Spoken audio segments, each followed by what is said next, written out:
As usual for this time of the year, your dreams have been getting more vibrant and invasive. You have trouble distinguishing dream from reality during the day. You dread falling asleep at night. Huh? How'd that hotbye get into your bedroom?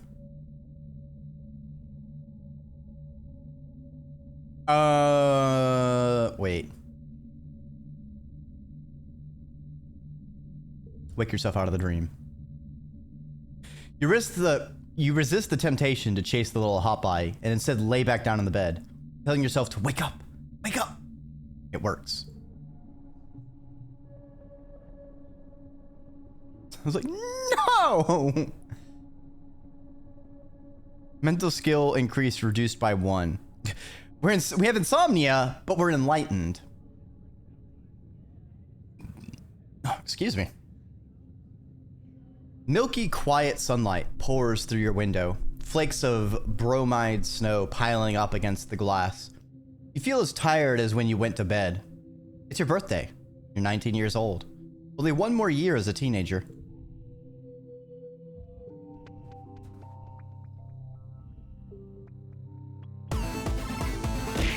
Ah! Ah! No! Oh, God! Please don't hurt me. I'm just a little guy. I wouldn't hurt a little guy, would you? Wait, what? It must not have gotten the message right. Thanks for the mana, theological dabbles.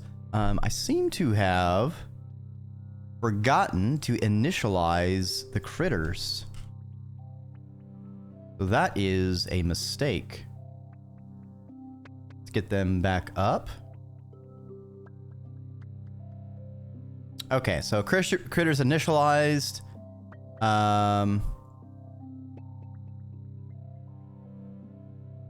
Why did it...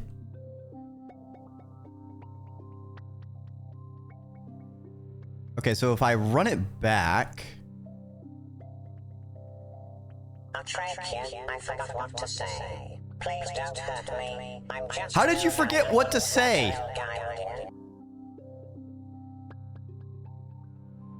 How did you forget what to say? The chat message is right there.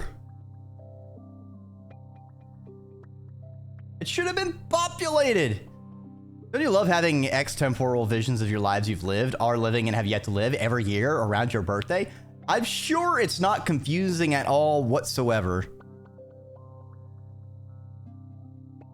If message is null or empty, message, okay, if args contains key raw input or it's a string.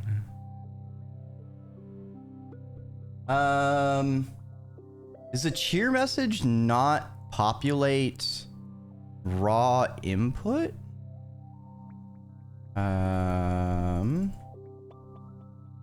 Cheer triggers.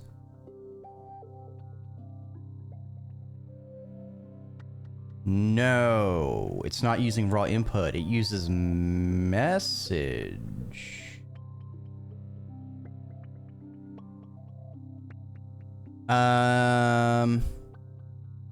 Okay, hold on. Okay, so if true, raw input to string. If false, silly message.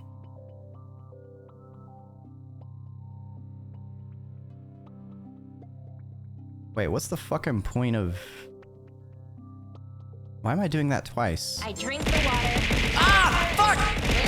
Damn it, Lillian! I have to go put the water somewhere else. Twice? Minutes later. All hours of the day, all hours of the night. No matter what I'm doing, my life I is can't believe y'all are being interrupted mean to by me him. like this.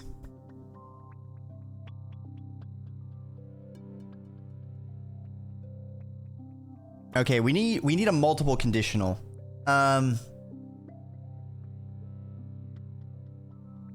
So can I nest this? So if this is true, use this. If it's false, you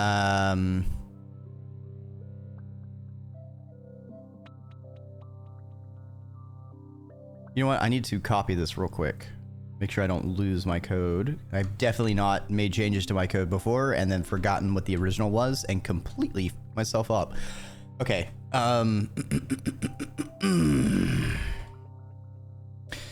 So we want the false statement to do an args contains key message.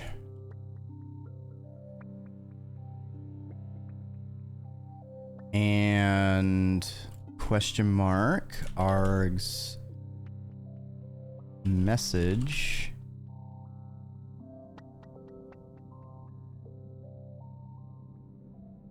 dot to string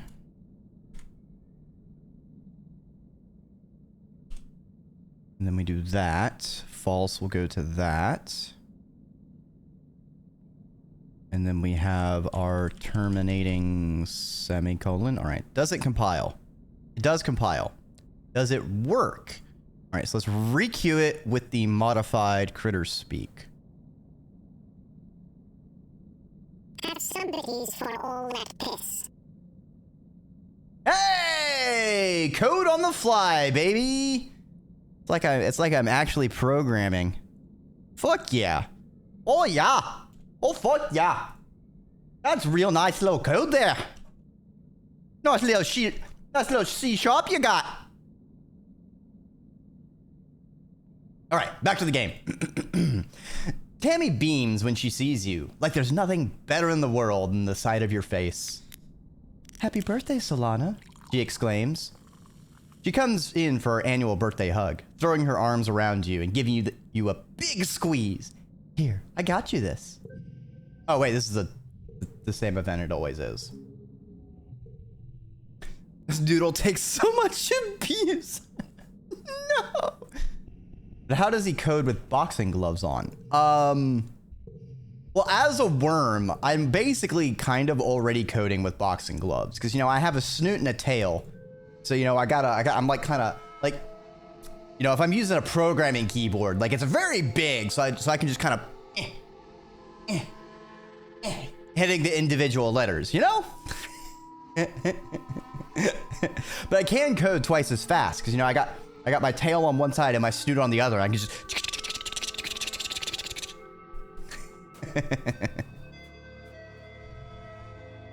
okay, let's save year 19 quiet 2. Pat's noodle had the pissy noodle can taste. No! I am not some sort of balloon who cannot fill me with piss. I already gave everyone's... I did. Ooh. Make something. You know I do.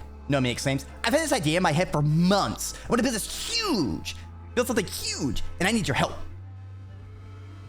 Nomi walks you through their plan to craft their biggest thing yet. A massive dilly pillar float that you can carry on your shoulders, using mushwood sticks to puppet it around and make it look like it's dancing. It's a huge hit, especially for the younger kids. You get to work out and you get to make something beautiful. Aww, that's cute. You spot Nomi crossing the courtyard from the depot to the living quarters, lugging an armful of cans of paint. Hey, Solana, they exclaim, barely keeping one of the cans from falling out of their arms. Hey, can you give me a hand with this? You take a few of the cans, and Nomi sighs in relief. Phew, thank you. This is my 3rd trip. I think I finally got all the colors I need. It's gonna be amazing. At your questioning look, Nomi giggles and starts skip walking towards the living quarters. Come on, I'll show you. Oh, thank you for the snag. Have a good stream. I hope you have a great rest of your evening and a rejuvenating eep. You follow Nomi to the suite of rooms that they share with their mom and dad. Nomi leads you past the jumble of bedroom furniture and into their empty room. Light pours in from a skylight, and Nomi stands under it and stretches their arms wide, doing a little spin. I'm painting a mural. My mind is going light speed with possibilities. Nomi declares, tugging at their hair. I'm drunk with power. I can do anything, Solana. You have to help me decide. Nomi grabs their sketchbook and shows you a few concept drawings. Space-themed, jungle-themed, the inside of a pirate ship, abstract art. All the major players are here. Nomi's been busy. They look at you in an agony of indecision. I mean, maybe I'm biased, but I think the jungle theme is on to a little something. I love that embrace the ADHD option. I feel like honestly, we'd go with that one, but I'm going with the jungle one. Yeah, I think so too, Nomi says. But it's a little weird to have like a green tropical jungle here on Fortuna. I mean, I've never even seen a green tree. So should I make it a Fortunan jungle instead? I don't know. I just added another choice. Oh, okay. So I think we just do a different thing on each wall. I think that actually is just what we will do. Oh, I think I have like a head pads. Nomi stares at you. Oh, stars, Solana, that's perfect. Why didn't I think of that? They start ripping pages out of their sketchbook and laying them against the walls. This one here, no, here, and the colors will play off each other, and oh, no, this wall gets more light for the rest of the year, so... After a few minutes of frenzied planning, Nomi grabs you by the shoulders. This is going to be amazing! They exclaim, thank you, you're a genius. They regard their walls with barely restrained excitement. What do you say, Solana? You want to help me make this vision become reality? Totally, I know what to do. You're something of an artiste yourself, after all. You and Nomi get started transferring their sketches to the wall. After a few minutes of supervising you, Nomi steps back and lets you use your imagination to figure out the rest. You're really good at this, they declare. Have you ever considered becoming an artist too? For most of the day, the room is total chaos. Nomi assures you repeatedly that this is part of the experience. As the second sun is beginning to set, you step back and take a look at what you have accomplished. Oh, there you go. Thanks for the gift subscription to Arctic. I hope you enjoyed the emotes. It's never necessary, but it's always appreciated. It's really nice. Only you and Nomi could have made such a discordant composition come into harmony. And the result is a bedroom that's not only unique and inspiring, but bursting with the love that you and Nomi share for both each other and your art. Nomi starts hammering lids back on the paint cans while you collect the brushes for washing. Thank you for your help, they say. Definitely couldn't have finished this without you. Nomi's stomach rumbles and their eyes go wide. I'm starving, they exclaim. Did we work through dinner? You don't need to check the time on your holopalm to know that Nomi is right. Your stomach grumbles in solidarity, and Nomi laughs. Okay, let's grab some grub, chum. I love Nomi. So neurodivergent. Nomi is a good bean. I love Nomi. Really, I love everyone except for Lum and Vase. Rhett is also kind of... He's fine at the start, but he's kind of...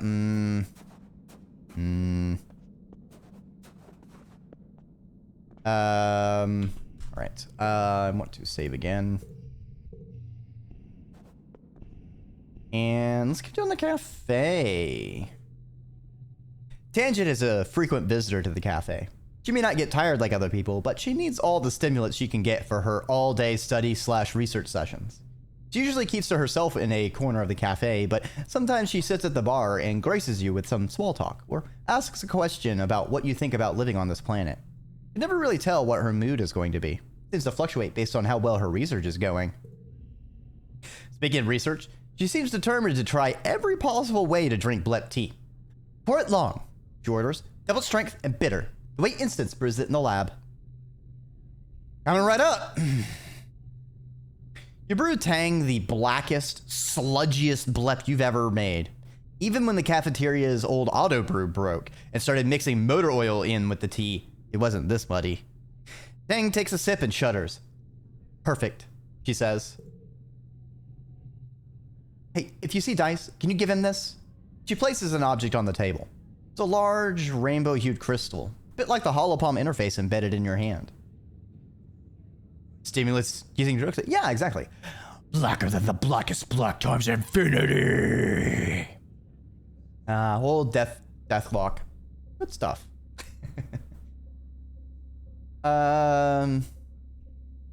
Sure, I'll give it to him if he comes by. Kind of weird that you're not just giving it to him. You took the item away in a safe place under the bar.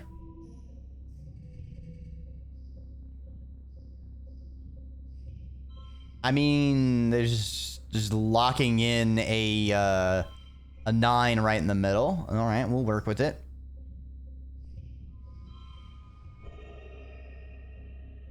Okay, so we got 54, but can we go higher? That's lower.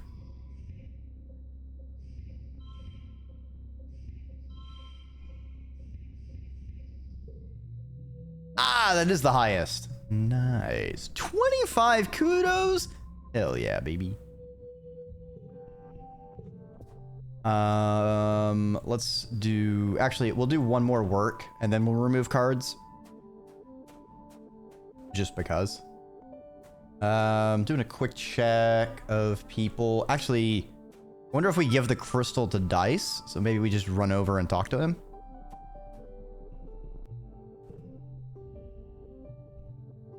No. Okay, maybe... Yeah, maybe it's just nothing. Okay. Y10 Quiet 3. And this probably will max creativity. You're surprised when Dice starts coming in for more blep tea. You guessed he'd reject it because it's something his sister loves, but actually he gets so interested he wants to try brewing it himself. Oh no. Oh no, we unlocked the coffee nerd and Dice. You fools! You monsters! He's gonna start ordering more and more intricate lab setups just to brew the perfect coffee. You fools! You know not what you've unleashed. This reminds me of the way earlier event where there was a modified blep tea that gave Tang a voice in her head. I got that event on my first run. Where Tang was like, no, leave it. And it's like, no, I'm not leaving you this, Tang. No. Gonna engineer red blep. You let him join you behind the bar to do his brewing experiments while you serve regular blep to the customers. One day, you watch him stumble out from behind the bar, moving like he's underwater. He stares out one of the windows of the cafe, watching the colony move with unvarnished fascination. Like a heart, he mutters. Everyone moving around, like the blood. He tilts his head. Whoa, I think that last cup is messing with my head. I can, like, hear things. The wind, the bugs, like everything is more real. I think I get why Tang likes this stuff now, he says. Like a symphony out there. You tune your mind to hear it. That sounds pretty cool, man. I'm cutting you off, though. Just so you know, that's not what's supposed to happen when you drink blep tea. Dice tells you his technique. You have to steep the same grass 3 times in a row and throw away the middle steep. Otherwise, you'll be up all night like my sister. He smirks. Oh, so it is just like the modified blep tea. Maybe he did science to it as well. Coffee science. Anyway, he says, as you pointedly push him a glass of water. I heard Tang left something for me. You bring the crystal out from under the bar and give it to him. A large rainbow-hued thing, sort of like the ones that power Hulk. Why? That's a... We'll chalk that up to one of the very minor writing snafus. Repeating itself. I mean, it could just be the way I'm triggering these events. They would be more spaced out. In which case, yeah, that makes sense.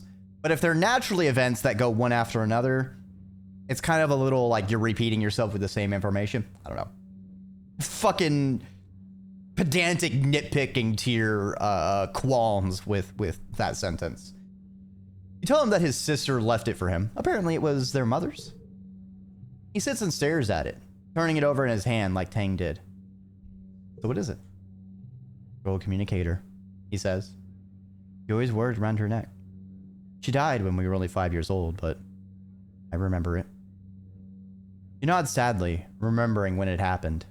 She had been the ship's counselor. After that, it was just me and Tang. We moved into the crush full time, but we still had each other. We were the twins. He frowns, remembering. So one day I realized I didn't have her either. He turns the crystal over and over. Also, he's like, yeah, I feel like it would make more sense to like bring the crystal, like actually bring the crystal to Dice to talk to him about it than, you know, have to work in the cafe. Especially because it kind of ties me into the cafe. So it's like, I don't know. But this is my first time seeing this, so I don't know the whole thing on it. Still don't understand why, he says. I guess it was based around the time she and Instant started doing all the gene treatments. It wasn't because of that. I don't care that we don't match anymore or whatever. He squirms. It's like all of a sudden she felt so much older and more mature than me. Adults listened to her, paid attention to her. They didn't care about me. She started treating me like shit because she liked feeling better than me. Dice touches the crystal absent-mindedly and sighs. I miss her so bad sometimes. But I hate her too, for leaving me. He seems to want to talk more, but shakes his head. Thanks, Solana. You're a pretty good listener, he says, standing up. I'll see you next time. Oof. Some of this feels potentially a little in Dice's own head. Absolutely. I mean, I think that's... And I feel like this is something I don't know if I talked about or I mentioned it, but like with Mars, in my first playthrough, there's... And also going through with this playthrough with Mars and actually learning more with her and sort of like her character arc. There is a lot of this thing that gets shown through all these characters that I feel like really highlights sort of the two facets of interacting with people, in that we never know a person's true intentions. We don't know what they're thinking. We only know what they say and what they do. So Marzipan, you know, in my first run, I was pretty cool with her, but she started, you know, saying a lot of this very capitalist, a lot of this very bossy stuff. It kind of rubbed me the wrong way. You know, it just was kind of rough. And going through this cycle, you know, I learned more. It's like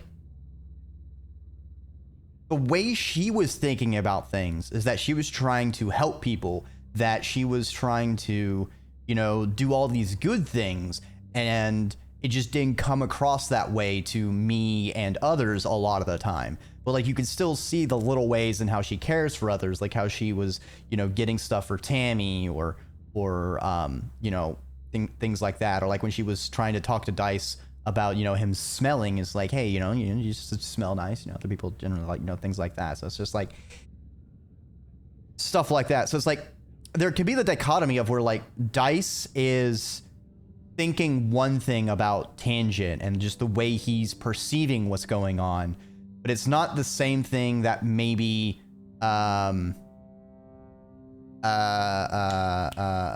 Tangent maybe is thinking, or like maybe she didn't realize, you know, she was coming across as bossy or something to Dice, or maybe she wasn't aware of like how the adults were treating her versus how they were treating Dice and didn't really pick up on some of the subtext. Like, I definitely don't blame him for feeling that way given his experiences, but there's a lot of like reinforcing the biases because he just doesn't care about you. Yeah. I mean, Dice is definitely extremely introverted. And I mean, there's only a limited number of kids, it seems like. So if there's not those couple people to kind of pull him out of his shell to interact with him, you know, he just kind of ends up being left to the fringes. I mean, in my first playthrough, I immediately clocked Dice as sort of that introvert kind of, you know, off to the side person. So I went out of my way to always spend time with him to, you know, keep the relations good with him, and, you know, just trying to be around and vibe with him, because sometimes he just needed someone nearby him. Congrats, Coconut Kitty Cat. I hope you had a fantastic time. This is certainly a game that, you know, the fact that I decided to start in on my second playthrough during Pride Month was not planned, but fits. I think it fits. I think it's also why she really appreciates when someone will confront her directly on things. She really values, yeah, absolutely. Also the fact that you don't help give him some reason to care. He'll become so alienated from the bond squad. Yeah, absolutely. We're definitely getting to like the end of a lot of character arcs, so it's really, really fascinating. Let's continue in.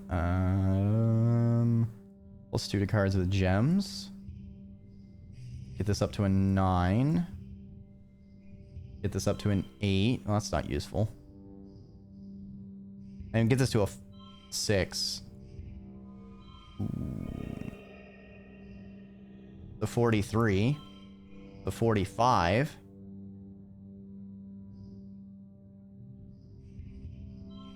The 44. 46. I do this.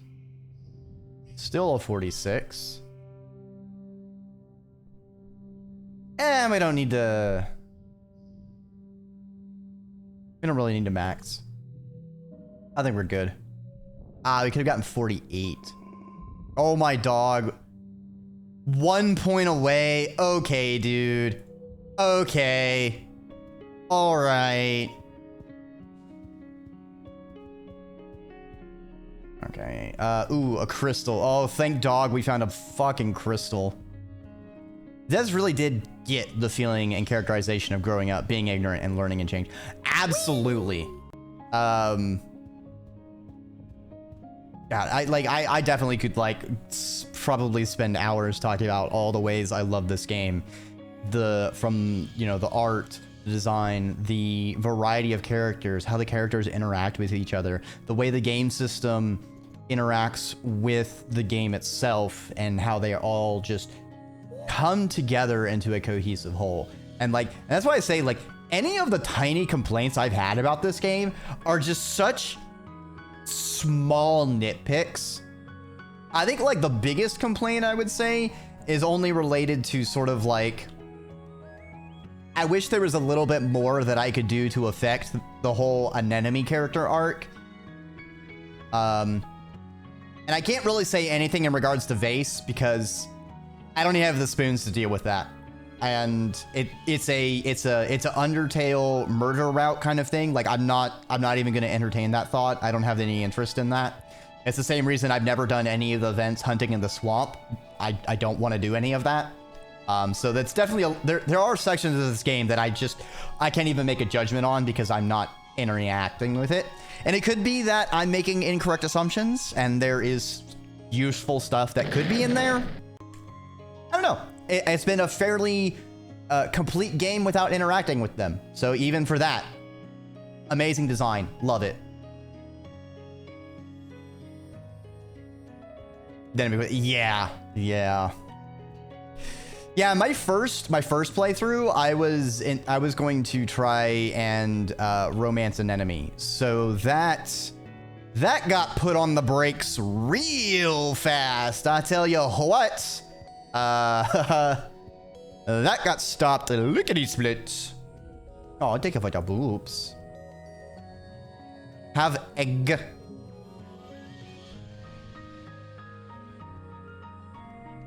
Oh. You're catching up with an enemy between her drills when she looks over your shoulders and frowns. Newton's bloody apple, she curses, seeming to shrink behind you. She's here again. You turn at the other end of the garrison, and you see a small crowd of young soldiers forming around Chief Steward Antecedent. She's handing out lunch tiffins and doling out hugs to anyone who comes within melee range. There's quite a few of them. You've noticed, just from hanging around the garrison, even some of the transplanted Helio soldiers have started calling her auntie. This must be why. Doling out hugs because yeah, Antecedent. Oh man, it's a It's a deadly raid boss. You know, as soon as you get in melee range, you're gonna get instantly hugged, and that's a CC you just can't escape from. Can't be cleansed. Oh, take away the head pats. She comes by every couple of days, an enemy grumbles. Like we're still kids in the creche, playing in our skirts. So disruptive. Eventually, the crowd around Antecedent thins, and she makes it over to you, an enemy. She greets you with a warm hug. She smells nice, like flour and yeast. Hello, Solana, she says. Have you eaten? I'm fine. Let me switch out your water bottle then, he says, taking yours and giving you a full one. It's important to stay hydrated. Absolutely. Another frustrating thing is I'm a sucker for this haircut kind of thing, like the punk, like undercut one side and then long sort of comb over kind of thing. So it's just like a double. Damn, an enemy. Why did you have to? Antecedent turns to an enemy. You can almost feel the temperature in the room drop several degrees as an enemy stonily stares down at her mother. Antecedent's smile grows thin and she clutches the handles of her basket. What about you, Annie? Have you eaten? Do you need... An enemy growls and crosses her arms. I'm fine, she says, cutting off her mother. Just like I was yesterday and last week. I don't need you to manage me. If you're sure, Antecedent responds hesitantly. It's a mother's job to worry, Annie. She reaches out to lay her hand on an enemy's scaly cheek, but an enemy jerks backwards and slaps the hand away. Oh yeah?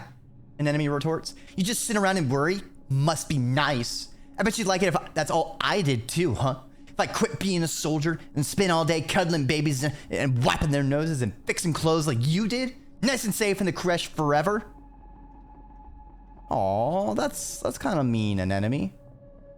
An enemy turns her frightening scowl on you. Stay out of this, Solana. Never thought that way, Annie, she says, laying her hand on her heart. Worry because I love you. I always will. Just doing what I can to keep you safe. Love doesn't keep anyone safe, an enemy exclaims, raising her voice enough that some of the soldiers turn their heads to watch. Her thunderous expression convinces most of them to get back to their business. An enemy clenches her fist. Love didn't keep Calm safe, did it? She says, her voice breaking. There's no amount of love or worry on this whole stupid planet that can do that. So you just stop, okay? Stop, or do something actually useful. I'm never gonna be like you. I'm gonna fight. Face the fuckface peels off from his unit and jogs over to stand beside an enemy. You okay, babe? He asks, putting his hand on an enemy's shoulder. She covers it with her own and angles her body towards him. Yeah, everything's just galactic, an enemy mutters. My mom was just about to tell me again about how much she wishes I would give up being a soldier so I can pop out babies and be safe. Antecedent sputters, trying to explain herself, but Face the fuckface beats her to it. An enemy is an exemplary soldier, Chief Steward, he says calmly. No, it's hard for a mother to accept. We're all much safer for her service to the colony. He puts one finger under an enemy's chin, talking directly to her. And remember, Nemi, we exist to protect people like your mother, to preserve the bond between parents and their children. Face gives Antecedent a stiff smile. The stars align. One day we won't lose any more sons. A soft "oh" escapes Antecedent's as she blots her eyes. Oh, you're one of the good ones, aren't you? She says, clearly trying not to cry. Not realizing, or thinking about, Face the fuckface's fascist tendencies. Just walking in the footsteps of good men and women who served before me, ma'am. Face replies. Couldn't do it without you keeping the hearth lit for us. Speaking of, I'll take lunch if you have any left. I know how I said, yeah. Antecedent laughs and hands him a tiffin in her basket, then goes up on her toes to give him a quick hug. Over her shoulder, Vase shoots a cheeky wink at an enemy, who rolls her eyes and snorts. So, an enemy is definitely... It's a complex character and situation. So, I can understand there's the angle of being very babied, being overly mothered. Antecedent has a big heart, but I feel like she definitely over-mothered and is not taking what Anemone is saying seriously at times. Because Anemone is definitely no child. Like, she doesn't want to have children. But Antecedent is much more Tammy-like in that she wants lots of children, kind of thing. And if I remember correctly, I think there's been like a couple events that Antecedent has brought up babies to Anemone and things like that. So that I feel like that's a little bit of like, you kind of push it a little bit. You need to, you know, they have autonomy, you know. So there's that angle. I do think, you know, Anemone absolutely needed a lot of counseling when the whole Calm dying in the attack thing happened. Anemone is definitely still carrying a lot of perhaps survivor's guilt, or things like that are harrowing her, and I think are a lot of the reason, you know, she's trying to push and go into this and is reacting so strongly into being, you know, guns blazing, getting revenge kind of thing. And I don't think she's really processed and worked through Calm's death even all these years later. Because, like, I mean, this colony, we don't really have mental health specialists. Like, just now with this cafe and me bartending has been like, yeah, you're basically the best thing we have as far as a counselor or, you know, someone to talk to for people. So it's like, there's absolutely a gap in the mental welfare of people here. Yeah, even for the very early events, agency brought up something Mr. and was like, not a yeah.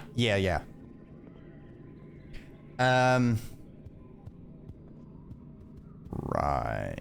I think we've given... I need Rex. Right. We need to talk to Rex and give him a steak. Actually, I think we just hug him. And we should max out. Yeah! You swing by Rex's lounge for some much-needed rest and relaxation with your friends. Rex is there, as he usually is these days, slinging drinks and conversation behind the bar. "Solana!" he exclaims when he sees you, gesturing you seat at the bar. "I was just talking about you." You take a seat. Rex pulls a few bottles down from the wall. "Now that you're here, I get to unveil a new drink. I named it after you." He pours various liquids into a shaker and, a few minutes later, pours you a light blue drink that almost glows white in the bar's lights. You take a sip, and then another, and then another, as you begin to appreciate its full flavor. It's a sophisticated drink, worth a few passes. It seems to change in body the more you drink it, developing new flavors over time. Rex leans his elbows on the bar. "It's good, right? For sipping, you know? When you're here reading reports or something. I call it Solana's Mind and Body Tonic. I mean, if it's a sippy drink, that's definitely my style of drink. Because I'm a slow drinker. Or I was a slow drinker, I suppose. Nowadays, I just sip at root beers or my Wawa or my coffee." "Aw, thanks, Rex. I'm honored." "Ah, it's nothing," Rex says as he washes the shaker. "I've been thinking about it for a while. You're one of my best friends. Honestly, just like so happy I met you and we became friends." Nomi, who's sitting beside you at the bar, nursing her own drink, has an umbrella and a Watato skewer and little popping candies, clears their throat, and Rex laughs. "I said, one of my best friends? Jeez, can't a guy have two best friends?" Rex jumps the bar and swings his legs over. "Why don't you stay a while, Solana? You've been working so hard. Let me help you relax. What do you want to do?" Let's boogie. We got a boogie." Rex grabs your hands. "That's a great idea," he says, and leads you to the dance floor. It's usually empty this time of day, piped with fairly unobtrusive lounge music from the Hollow archives. But Rex fiddles with the sound system until something fun and danceable comes out. "Come on," he says, starting to groove to the music. "I love this song." You and Rex throw yourselves around the dance floor for a few songs. Doesn't matter that it's the middle of the day, or that you're the only ones dancing, or that you can feel other people watching you with amusement. Honestly, it's just good to move your body around without caring about whether it's right or strong or smart. For a few blissful minutes, you're just two bodies moving through space. When you're done, Rex wipes his sweaty face and grins. Woo! He gasps. I got the old heart beating. What's next? Well, we just dance. We gotta sing. Yes, great idea. Rex cheers and leads you over to the karaoke machine. Nomi and Mars join you as soon as they realize what's going on. Those two can never resist a chance to show off. You sing a song with each of them, and then go over your show-stopping solo, My Heart Flies Over the Resting Ridges. Always a crowd pleaser, that one. Rex holds up his lighter while Nomi and Mars fake big theatrical sobs. It's a total blast. Afterward, Rex asks, what's next? I think we had a great time. Oh, we unlocked Rex on the main menu. Sweet!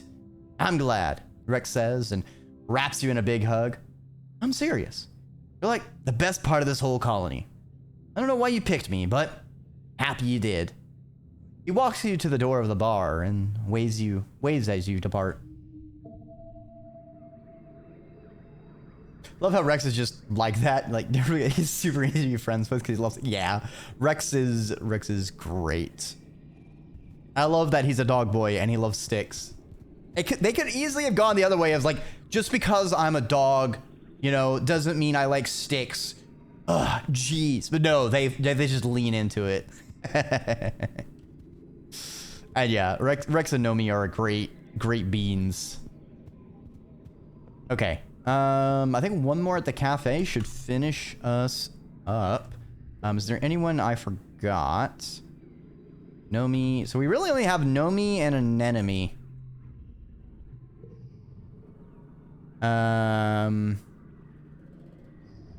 We give Nomi a crystal. Ooh, this is our last crystal though. I feel like I'm SOL on maxing out friendship with Nomi and... How many do I have left? I need 73. Each crystal is going to give me 2.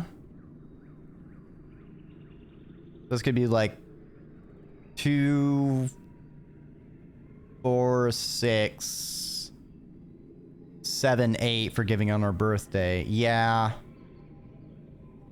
Man, that sucks.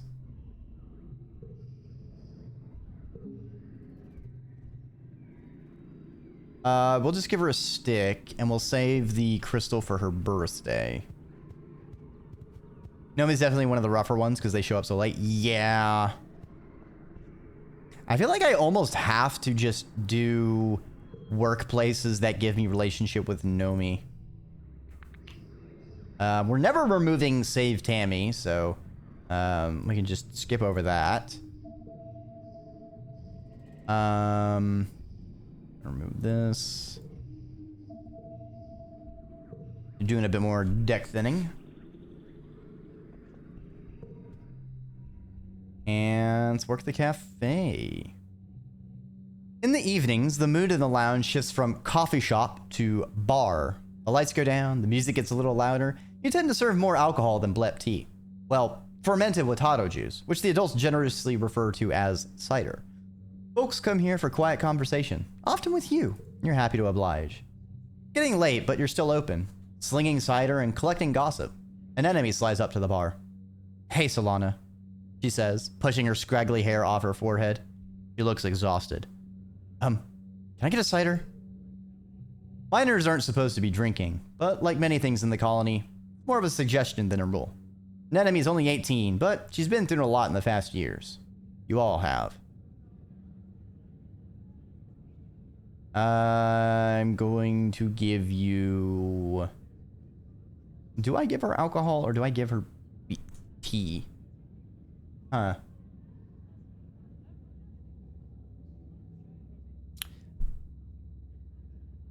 You know what? I'm gonna give you tea. Enemy pouts. Okay, fine. But just a little. Lips is good for early morning guard duty, not late night chats. I want to be able to sleep tonight. The looks of it, he hasn't slept in a while. Only 18. It's so weirdly American as a rule for an illegal commune. Yeah. That is true. Which is kind of funny. Because, you know, there's a lot of places with much lower drinking minimums.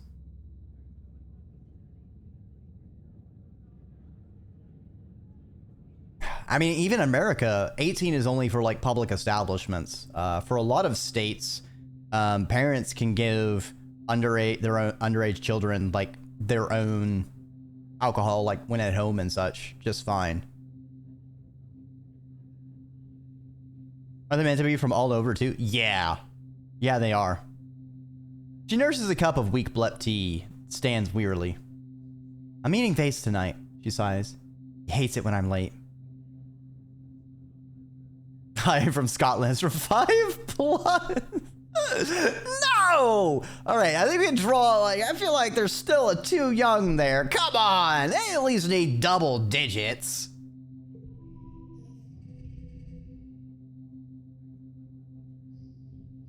We will double that one. Let me just do this. It's a 53. What if I do this? Nice.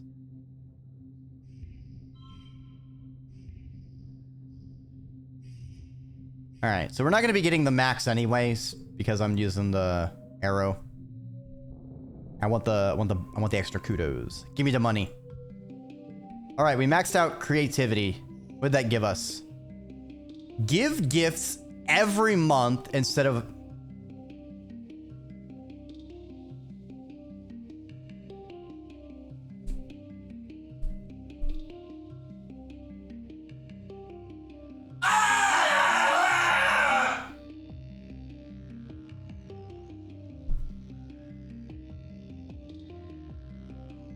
If I had a nickel for every time I talked about a frustration and then I immediately got a thing in the game that addressed my frustration, but it's too fucking late to matter, I'd have 2 nickels, which is not a lot, but it's baffling that it happened twice.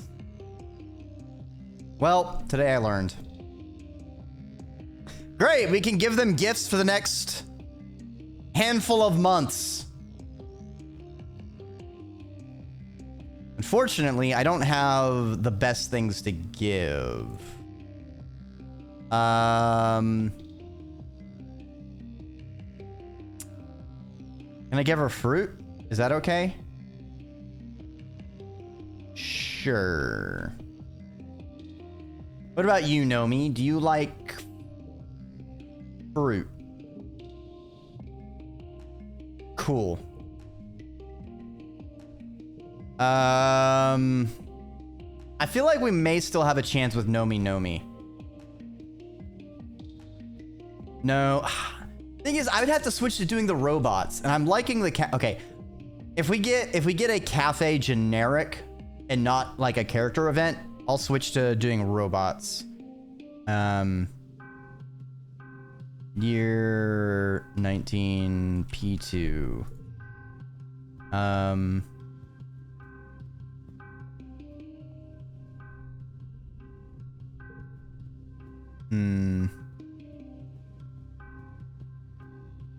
Check on dice. Just seeing. I need to remember to check.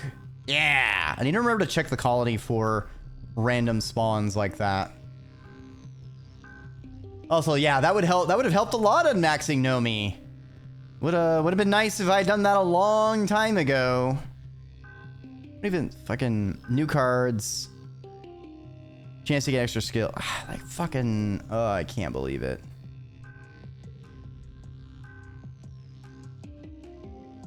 Dr. Instance comes in most days to grab a blep tea to go. She has a lot of responsibility and different jobs to do, and unlike Aunt Anne, she doesn't make it look gracefully effortless. Most days, she cuts the line and snaps at you to make her order right away. She doesn't have time to waste. I wonder if maybe the doctor needs to slow down.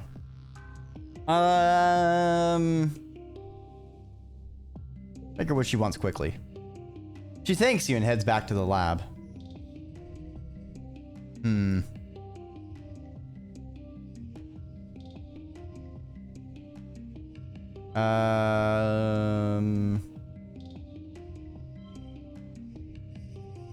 Can I get a 7? No.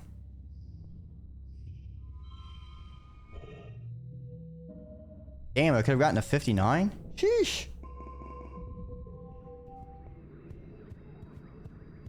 Alright. So I think this is Nomi's birthday, so we want to give them the crystal. You can get mushwood. Nomi can get crystal. Good stuff. Work in the cafe. It's a bustling evening and Tang comes in, but not for a late night study. For a drink this time. She takes a seat at the bar. We've decided to pretend to be human for the night as an experiment, she says. Let's forget about everything for a while. Tonight, you're the bartender, the mixologist, and I would like a cocktail. Mix something up, she says before you can ask. Just be creative. As you're deciding what to mix for her, Ice slinks in and looks around nervously. There aren't many empty seats. You gesture subtly to the chair beside Tangent. He seems about to leave, then shrugs and flops down beside his sister. She gives him a skeptical look, then glares at you accusingly. You try to look innocent. I'll have whatever she's having. Dice mumbles uncomfortably, avoiding eye contact with Tangent. He size them up. What drink would they both enjoy? What drink could bring the two of them together? Empathy challenge? Interesting. Interesting.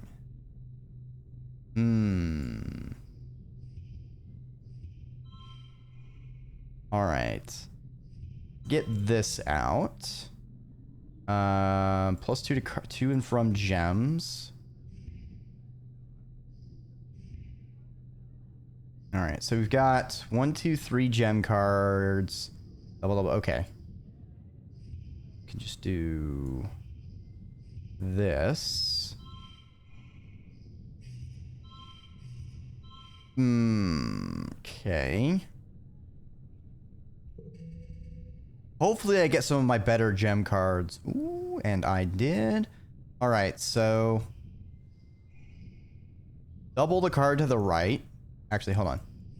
So it goes to 8, 16, 20, 24, and 28. I think we completed the challenge, you know. It was very close there, you know. It's just by the skin of our teeth.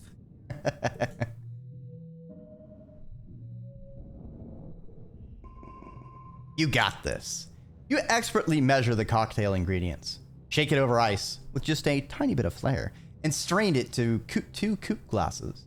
The twins watch you mix intently to avoid having to talk to each other. You garnish the drinks with a flourish. Perfect. And eagerly await their reviews. Dice spits his first sip halfway across the bar. What the hell, is that hot sauce? Tang makes a face.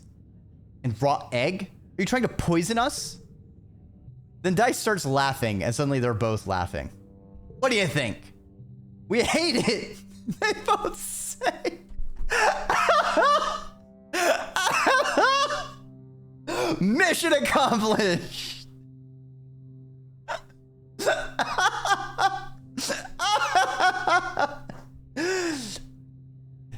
Excellent barista slash bartender that you are, you don't take it personally. Okay, it's not that bad, Dice admits, taking another sip. I think the hot sauce is growing on me. It's quite polydisperse, Tang says, dipping a finger to taste it carefully, then translates. Foamy. Love that the solution was not make the best drink, but instead make the worst drink. Yeah. Talk about creative, unconventional solutions. Also makes sense that the check was empathy and not creativity. We're making the drinks for the people, not, you know, the best drink ever. This seems to have broken the ice between them, so you leave them alone for a while to chat while you serve other customers. Oh, go away, text. Go away, go away, go away. I want to look at the picture. Oh, fuck. Oh, that's such a nice scene between the two. Oh. When you check back 2 drinks later, they've brought out their mother's communicator crystal. They're talking quietly, their heads close together. I miss her, you hear Tangent say. I miss you, Dice responds, staring down at the crystal. When I feel anything at all. You know, Tang says, there are things that can help with that. Medical therapies. I'm trying this implant that senses when my serotonin is out of balance and stimulates my dopaminergic neurons. I don't want that, Dice says firmly, balling his fists on the bar and staring at them. No drugs, no zapping my brain or whatever. Stuff makes you complacent. What's your problem, Tang? He says bitterly. You're so perfectly balanced now. Where'd your fire go? Tangent straightens up. Passion and emotion are what got us into this mess. We've been mad at each other for years over stuff we said while we were angry. And, he says slowly, I'm sorry, Dice.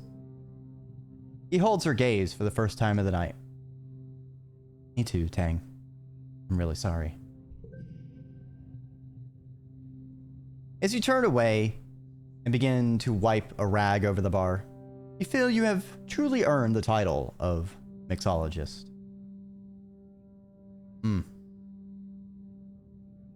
Oh, gods. I love how Dice is sweating over there. Like, I love this. You see why people are so damn bad for Moody Boy Dice? Yeah, I mean, he is just a emo kid, sad boy. I don't know. I feel like there's a middle ground between each of their paths and how they're dealing with imbalances, because, you know, there's some things, yeah, you don't need to just be tough and struggle through. You know, we have ways of fixing things when they go out of whack for a bit. But yeah, Tangent's also not being healthy about things, for going maximum og to, you know, become perfect, go very Vulcan-like. Hydrate? All right, okay. But we keep our deck then.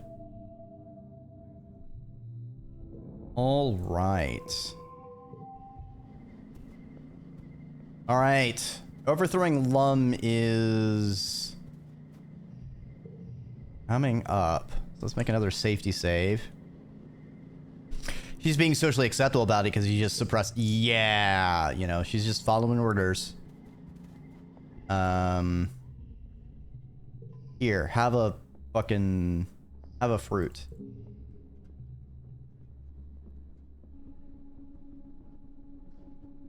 Wait, hold on. It is her birthday, and I do have a cake. Will cake give me more? Okay, it does give me more. Okay, so that's...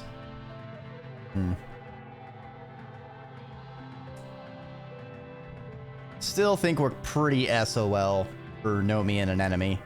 No menemy. Have a stick. Or actually, have a fruit. Fruit's my most useless. I can still use sticks. Alright, and then we resave over D1. Cake gives 2 times on birthdays, except for the one person who hates cake. I think I know who hates cake. Wasn't it? Dice? Pretty sure Dice hates cake. Could have sworn I'd found the person by accident. Yes, give her stick.